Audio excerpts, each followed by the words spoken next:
Hey, what's up guys? Welcome back. It's Dave with Alum House. Today is an exciting day. We're going to get right into it. These don't look like much, but these are the pieces of metal I need to fit this 5-link suspension onto the back end of my 504 kit. It took a little longer than expected to get those parts in, but we've got them, and it's Labor Day weekend, so we've got 3 days, and I'm hoping by the end of the weekend we can have this whole suspension moving up and moving down all by itself. So I've got to do a quick set of brakes on a friend's Toyota Sequoia, and just got some fresh parts in for the BMX bikes. Here's my son's felt expert size 20-inch BMX bike. Just picked this up off Craigslist not too long ago. It's a birthday present for him. It's a super nice bike, got it cheap, got him to pull it apart and figure out how to put things back together, but we got a new set of handlebars for this, so we're going to put those on. And this is my stolen BMX company Saint 24-inch BMX bike. Love this thing, but the chain is pretty ratty. It's been on here since I got it probably 3 years ago, and it's starting to pop and crack. And these are my original GT platform pedals from the 90s. As you can see, they don't spin too well, and they're not sticking in my shoes too good. So I got to replace some set of pedals to put on too. So we're going to do that while we wait for the truck to show up to do the brakes. So I worked with the guys down at Planet BMX down in Florida. Picked up this KMC chain for the 24-inch set of VP Components pedals. Kind of that bear trap concept from mimicking what we had in the 90s. But these should run a little smoother and hold a little better. And got a super nice set of Fly Racing. These are 6.5-inch rise junior bars, junior and expert bars. So these are going to go on my son's bike. All right, let's get to it.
Alright guys, so we got brakes done on that Sequoia, and I didn't shoot any of that, it's just front brake pads. Got 2 bikes done, and so now it's time to turn our attention to this guy back here. We're going to start pulling this stuff out of the way, and we're going to start hitting this thing and getting my brackets laid in to the back part of the frame, and maybe even tack weld it in. So let's get started, here we go.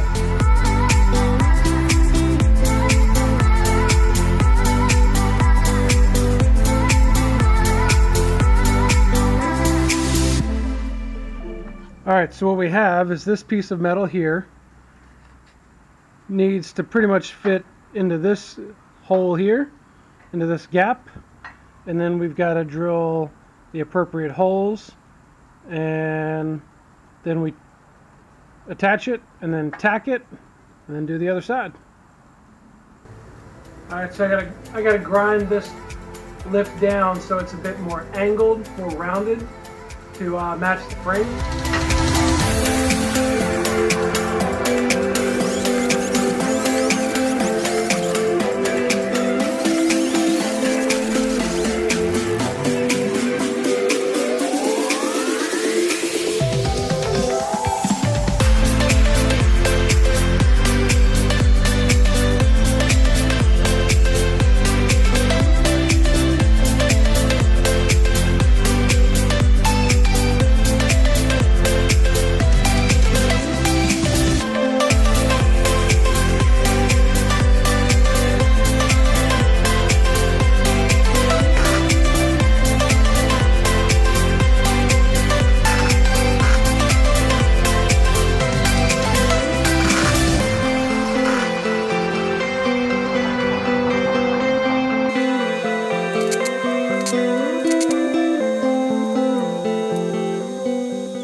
Alright, so back here I just put 3 little tacks on this back side here and 3 tacks over here.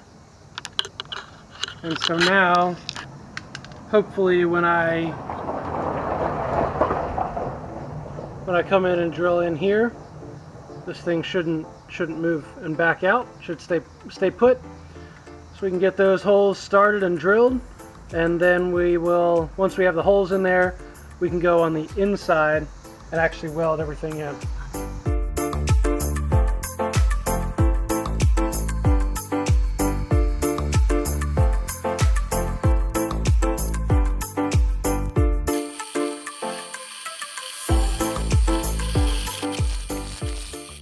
Alright guys, we're back out here the next day. We've got all of my rear holders cut and drilled. We've also got the spacers for the frame part. These are all obviously drilled out. So it is time to put this piece back in place. Then we'll put these in with the bolts, and then we can tack weld it together and take the next steps.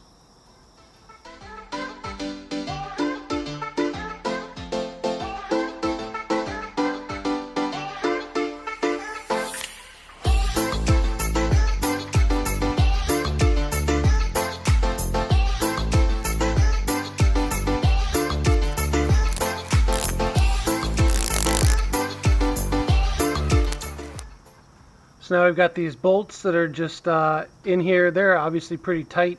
So it's just holding this piece in place. And this piece is obviously held in with these bolts. So this is where it's going to live all the way around. So now what I'm going to do is come back in, re-tack this back here. And then I'm also going to come in inside here, which you can't really see, but I'm going to tack it on the top and bottom and back in the corners as well on the inside of this. Then I can pull it all back off. I can finish weld it, and then I will move to these guys right here, which are the other brackets that we cut holes for.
Alright, not too bad if it'll focus in here.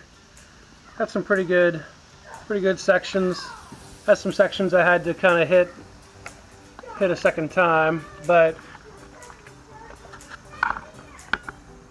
overall pretty happy with those welds. Still haven't figured out what to do right here when you end a weld and you're supposed to go back over it. It's so puzzling. But that's on there and pretty solid. This actually goes in here like this. I am going to come back and grind these down here on either side, and I may tack a little bit on the tops on the outsides and just grind it down just for extra penetration. But for right now, I'm pretty happy with it. I'm going to let it cool off a little bit, and then we'll get into the bottom section of tacking those in. Oh, that's right. Yeah, that's right. That's gold. Yep. Get them in.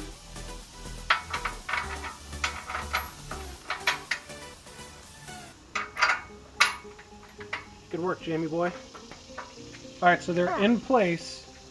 And now I have to put some washers and nuts on. Gotta go nuts. Here, come over to the other side first. We'll do this other side. Yep, go over there.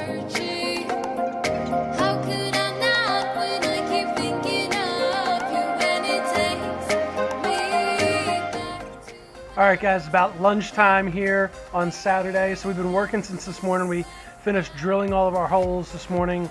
We came out, we got this piece welded on, attached. It is ground down, painted all the way around. And then I went back and got these guys tacked on. My camera was full, but they're on here, so those are welded in.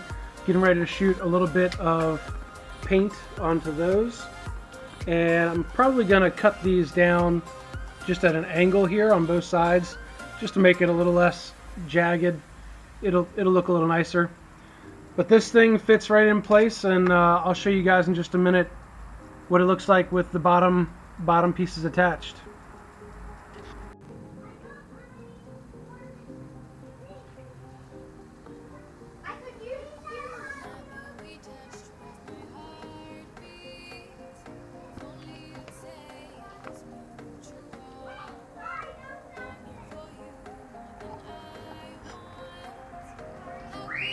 Alright, so we got these bottom tabs on.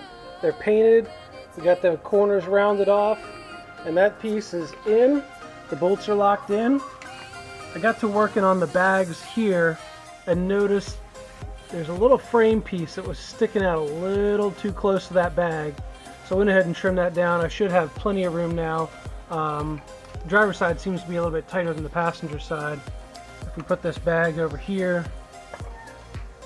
passenger side just seems to have a bit more room, but I didn't want to cut out this entire piece. I wanted to keep the strength of this extra metal here, but we'll see how that goes, and we'll check after we end up doing a little bit of driving. So at this point now, these guys are on and in place. I'm going to set these bags in place, and then I'm going to start working on this top bar and getting my measurements for the screws on the side. Alright guys, that's it for today. I'm super stoked because we are really making some progress on this rear suspension now. Now that I got those parts in, got them welded in place, got all of the bolt holes drilled, and actually let me show you where we're at right now. So this is the back of the truck. We got this rear bar welded in with our plates here. All of the holes are drilled. So this thing is bolted in tight right now. We've also got these bottom brackets welded on both sides. Those are rounded, they're painted, they're nice and smooth, looking super clean. And then I've also got this bracket here is in place. This is a factory hole that this goes into. And so at this point, with the bags in there, just kind of sitting there, temporarily locked in place, I've got to come back the next video. We're going to be drilling these holes. We're going to be working on the trailing arms. We're going to get those trailing arms hooked up to the original leaf spring brackets, and then we're going to tack weld on some hangers onto the axle. Once all the axle stuff's done, we're going to finish weld the axle and really start buttoning this thing up. So thanks for watching. Thanks for checking this out. Follow the rest of the build. It's going to be a blast. That's it for today. Peace.